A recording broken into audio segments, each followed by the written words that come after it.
পেশেন্টটোৰ diagnosis আছিলে chronic আপোনাৰ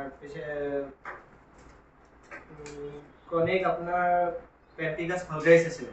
সেই পেশেন্টটো মানে কি বহুত ট্ৰিটমেণ্ট কৰাৰ পিছতো মানে ঠিক হোৱা নাছিলে। তাৰপিছত আমি দুইটাই আয়ুৰ্বেদিক আৰু মডাৰ্ণ মেডিচিন মিক্স কৰা দিলোঁ।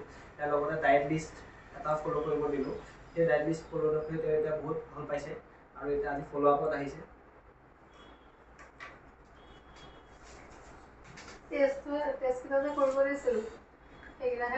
টেষ্ট আইজি আৰু এচিটো কৰি ল'ব হা। এলাৰ্জি কিমান আছে এতিয়া মেইন কথাটো হৈছে খজুৱতিটো নাই ভাইটি? খজুৱে মাজে মাজে আৰু ঔষধবিলাক খাব নোখোজে। কিন্তু খাবা তেতিয়াহে ঠিক হ'বা। মই বক্স যে বনাই দিছোঁ এই বক্সকেইটা মানে খাব হা। এই তেলটো লগাই থাকিব। দুটা মিক্স কৰি লগাই আছেনে? অঁ লগাই আছে। তাৰপাছত চিৰাপটো খাব, ঠিক আছে। তাৰপাছত মলমকেইটা আছে? আছে। চেপটেলিন খাব। নবানী পিলটো লৈছিল নে 2 ml কে?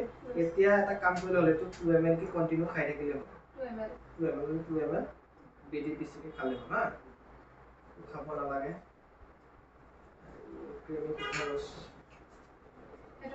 এইটো নালাগে ন? এইটো কাটি দিছোঁ। অকণমান আছে খুৱাই দিম নেকি? অকণমান স্কেপ পাৰটো খুৱাই দিলে হ'ল। আৰু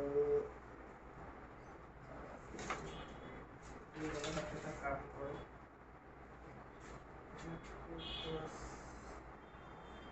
আধা টেবলেটকে দিনে দুবাৰকে খোৱালে হ'ল। আৰু